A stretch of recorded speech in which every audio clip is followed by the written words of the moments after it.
Can you believe that when I was a kid, I was afraid of bees? Our neighbor had a beehive in his yard, and I wouldn't get near it. And to make matters worse, one day they swarmed into a tree in our yard. Well, I didn't know what to do. But our neighbor was a very patient man, and he helped me get over my fear by watching him work with bees. He got them into a new hive, and he didn't even get stung. He taught me that the bee can be man's best friend in the animal world. So let's watch World of Bees, and you'll see why. Then we'll play Animal Quiz, and just for fun, see what you remember. Okay?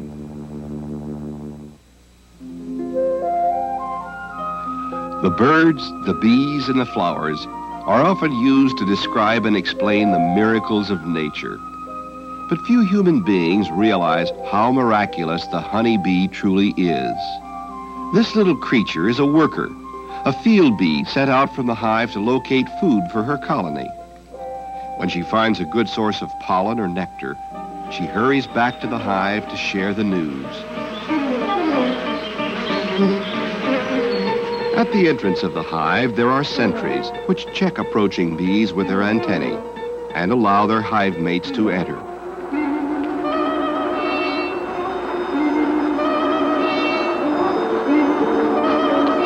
The miniature world of the hive is like a crowded city, humming with activity.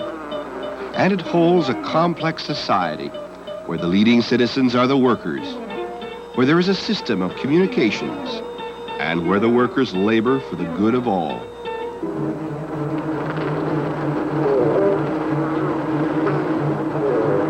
The bustling life of this hive began a year ago when a large group of worker bees swarmed around their queen on a nearby tree. Scout bees located possible sites for a home and returned to tell the others about them. Eventually, they came to a unanimous decision on location. Forming a chain of bodies, the bees began secreting wax and building their comb. Wax oozes from internal glands into little pockets on the bees' abdomens. The bees carry this building material to wherever it's needed, remove it, and begin molding it into position.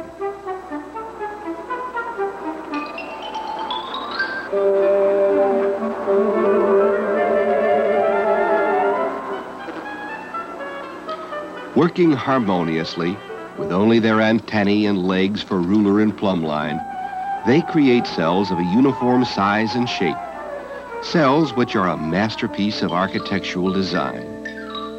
Charles Darwin said, "They are absolutely perfect in economizing labor and wax." From the beginning, the hive has been bustling with a variety of activities. When a field bee finds pollen or nectar, she informs the others of its location by means of a dance. This ritualized movement on the comb and the wagging of the bee's abdomen tell the other bees exactly how far away the flowers are and in which direction.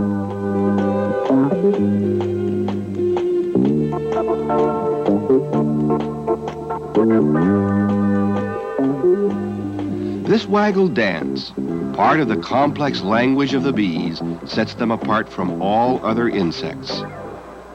Understanding the symbols of the dance, other members of the colony are then able to fly directly to the flowers. Here they will cooperate in collecting food for the hive. And this cooperation, too, is most remarkable. Undirected, but driven by some inner force and equipped with the ability to respond to the needs of the entire colony, the bees work with incredible industry and skill.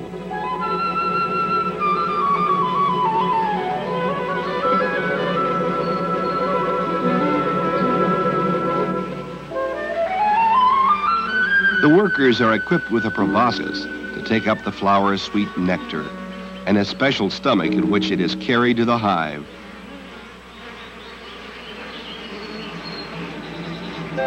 On their legs are brushes and combs to gather and handle pollen, and baskets in which to pack it. The bees gather pollen and nectar until they can carry no more. Then they return to the hive.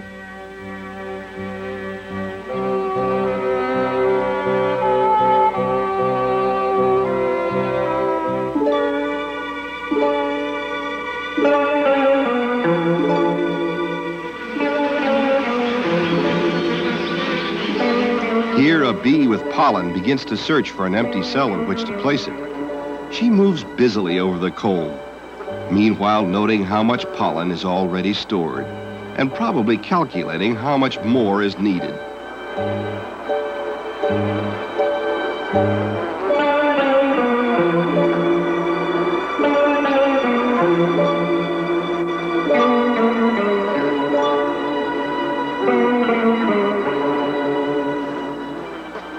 Finally, she finds an appropriate place.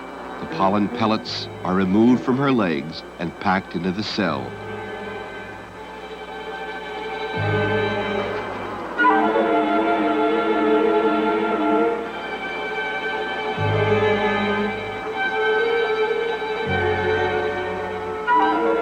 This stored pollen is called bee bread. High in protein, it can be removed as needed to feed the citizens of the colony. In addition to their food, the bees must have water. So the workers go to ponds and rivers to gather it.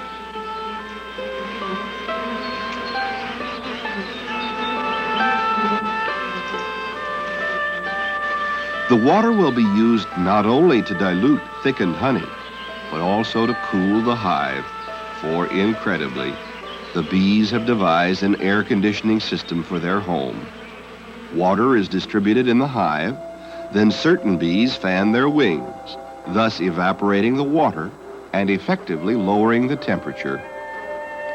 This fanning activity is carried on both at the entrance and within the hive, ensuring a stability in temperature.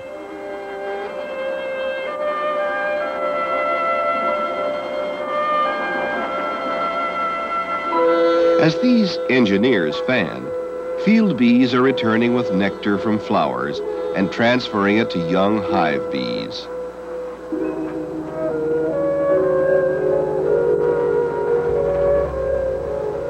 Scientists have learned that as the honey is exchanged, chemical substances are also exchanged, which transmit information regarding the condition and needs of the hive.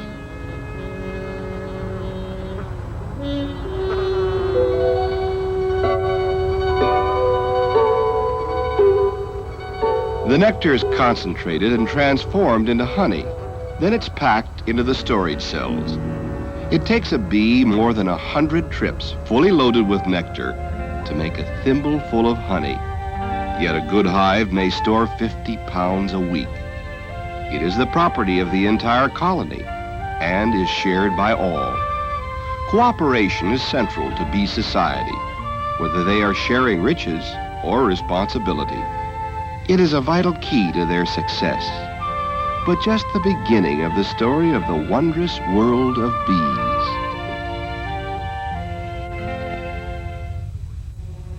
The bees' stored food is their life's blood and is jealously protected. Guards are posted at the entrance of the hive. If an intruder should try to enter to steal honey, it is immediately challenged and fought to the death.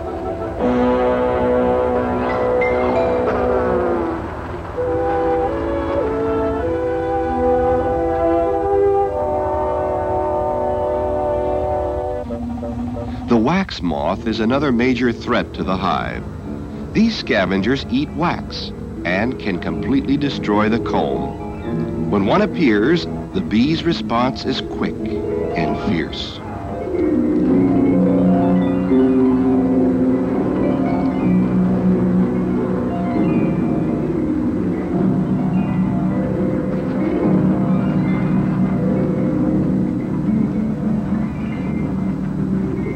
A strong colony will keep all wax moths out. If a moth has managed to lay some eggs in the comb, its larvae will be dragged from the cells and destroyed.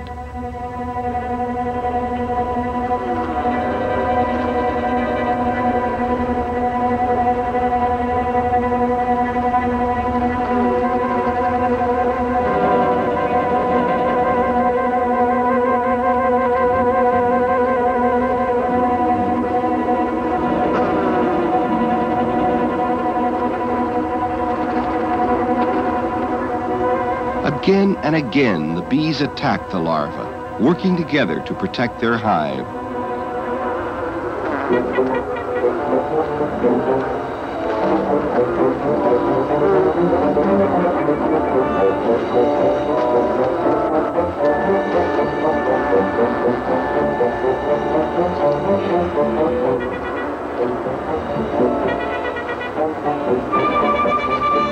These shared duties and responsibilities, from gathering food to protecting the hive from intruders, require a large population of worker bees. So brood cells are constantly prepared in which young bees can develop.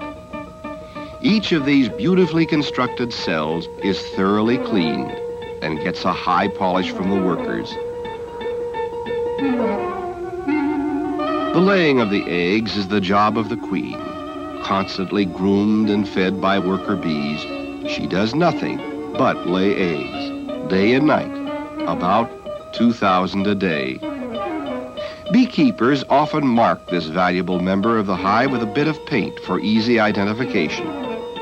She examines the cells, then deposits in each of them a single egg.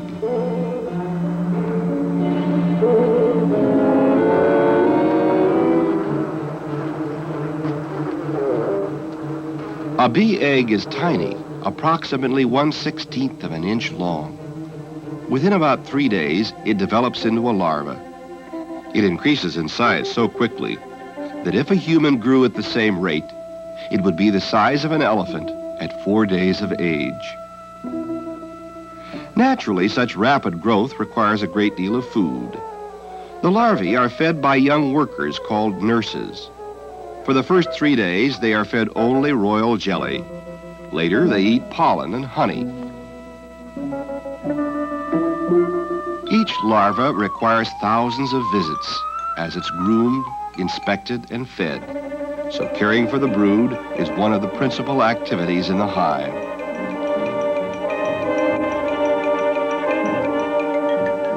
On about the 8th day, the cells are capped. Within them, the larvae quietly spin silken cocoons to cover themselves as they change into pupae.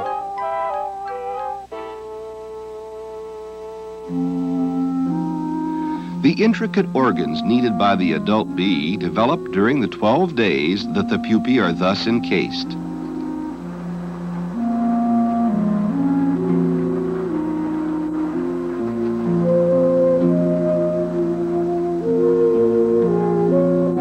Meanwhile, the seething activity within the hive continues. There is a strict division of labor here. A worker does not have one job through her lifetime. Rather, she passes from one profession to another, specializing according to her age. Her first jobs are within the hive. She begins by cleaning brood cells, then becomes a baby nurse.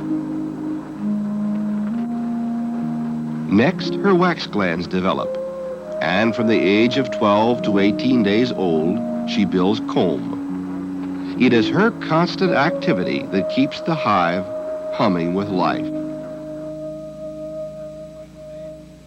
After 21 days of development, the new worker bee cuts a slit in the lid of her cell and begins to emerge.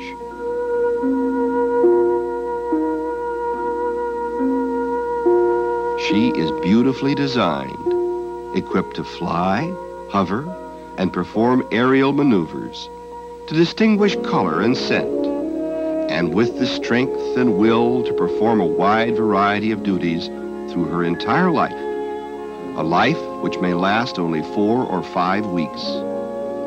She will share in the activity, continuing the busy, buzzing cycle of life in the hive, unbidden and unthanked, but laboring industriously to preserve a complex society that nature designed many millions of years ago.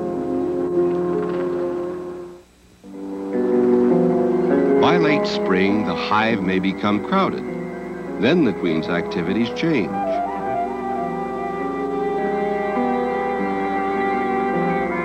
The workers begin construction on a small number of royal cells, large oblong chambers with rough pitted surfaces.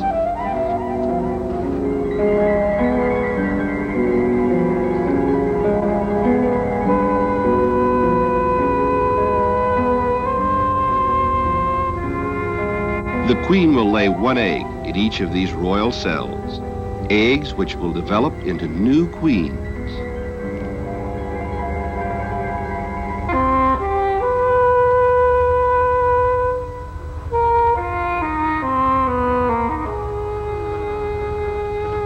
Meanwhile, drones or males are maturing in their specially constructed cells so that they will be able to fly at about the time that the virgin queens emerge.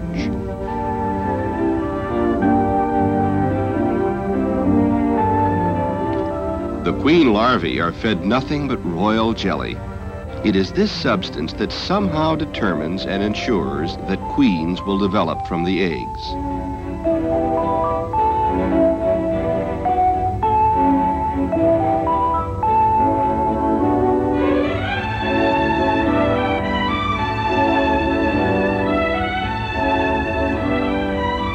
At this time, the status of the reigning queen mother changes.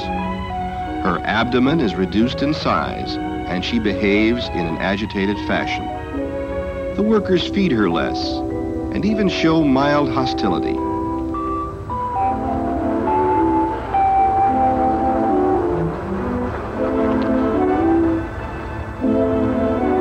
They swarm around the queen and encourage her to leave. Most of the workers accompany her, and together they swarm on a branch or tree. Scouts report on possible sites for a new hive in dances much like those that describe the location of flowers, and soon they will begin building. At the old colony, a virgin queen will soon emerge.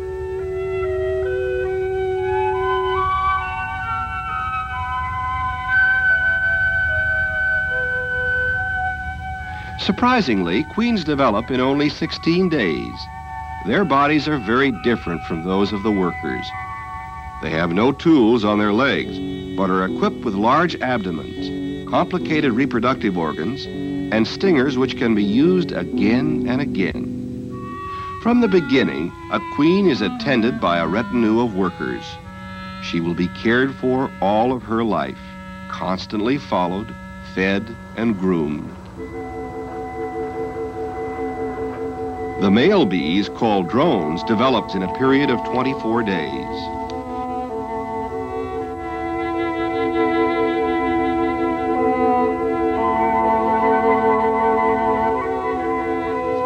Characterized by their large bodies and big eyes, drones are not equipped to work. They cannot gather stores, they have no glands to produce wax, they cannot sting. Their life's work is to mate with a queen bee. They will be cared for and fed by the workers until the queen has mated. Afterwards, when food becomes scarce, they will be banished from the hive.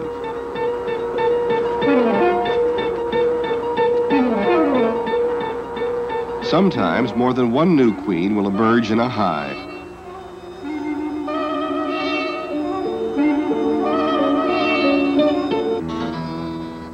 The first virgin queen which emerged will search out any rival sister, and a fight will ensue. A fight that continues until only one queen is left.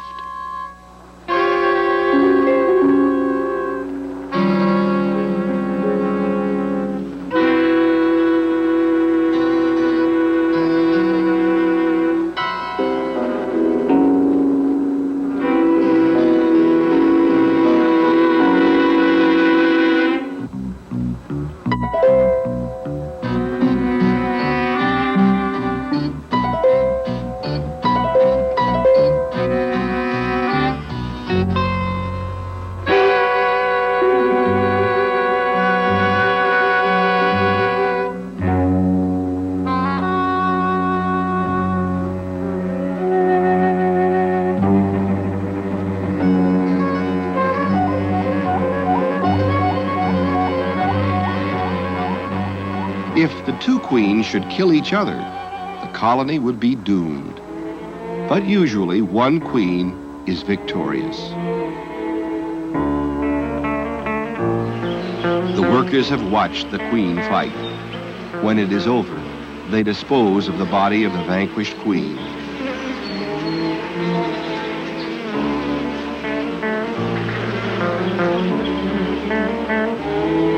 Now the new queen can embark on her nuptial flights and mate with the drones. Already the workers are preparing cells in which she will lay eggs. Soon she will settle down and take over the nest. So the continuation of this marvelously complex society is assured. And if all goes according to nature's plan, next year, the whole miraculous cycle will repeat itself once again. Since my neighbors started teaching me about the wonders of the honeybee, they have really fascinated me. And I'm not the only one, because bees have fascinated men for centuries. These little powerhouses do amazing things. But one of the most incredible accomplishments is the design of the honeycomb. Now, if you take a closer look at the honeycomb, you can see how intricate it is. This design is a real wonder when you consider that the bees don't use any tools to make it, and they were never even taught to do it. This is an artificial beehive. That is, it was built by man to house the bees. To keep bees, these hives have to provide the basic needs of the colony. Shelter from the weather, to provide darkness, or else the bees won't build their comb, and an entrance small enough to be defended. Remember the wax moth from our show? Well, they're not the only predators of the bees, so the hive members must be able to repel all invaders to keep the hive safe. Do you know that it was the bees' habit of storing honey that first attracted the notice of primitive man? You see, honey was very valuable because until about 200 years ago, it was our only major source of sugar. And if you like sugar as much as I do, you know why it was so important. But now the honeybee is in trouble. There aren't as many as there should be. Scientists put the blame on what they call environmental stress.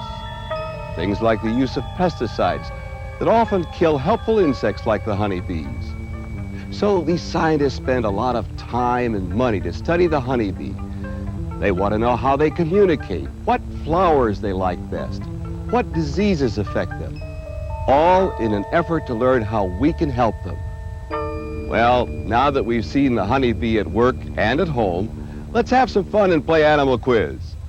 See if you can answer these questions. When we want to communicate with each other, we usually talk or write it down.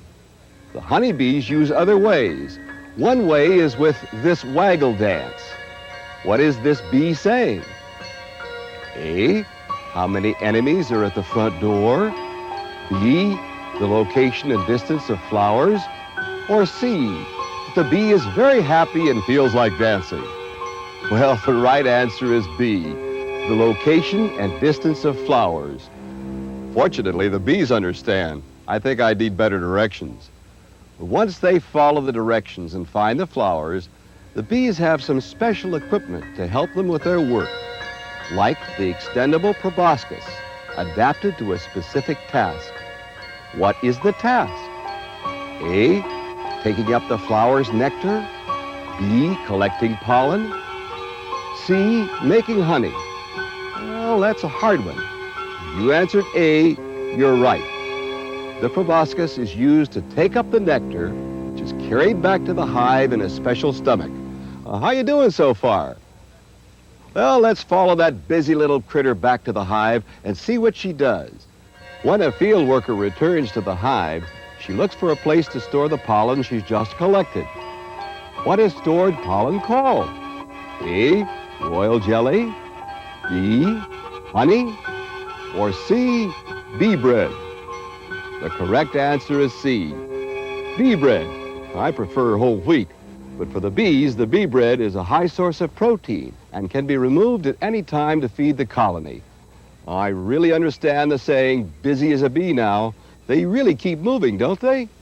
Now see if you can answer this question on the worker bee. A worker has only one job for her entire lifetime. True or false? The answer is false. She passes from one profession to another, specializing according to her age. Well, if you've answered most of the questions correctly so far, good for you. Maybe you can specialize in bees. Now, here's your last question. Sometimes a hive becomes crowded in the late spring. What happens then?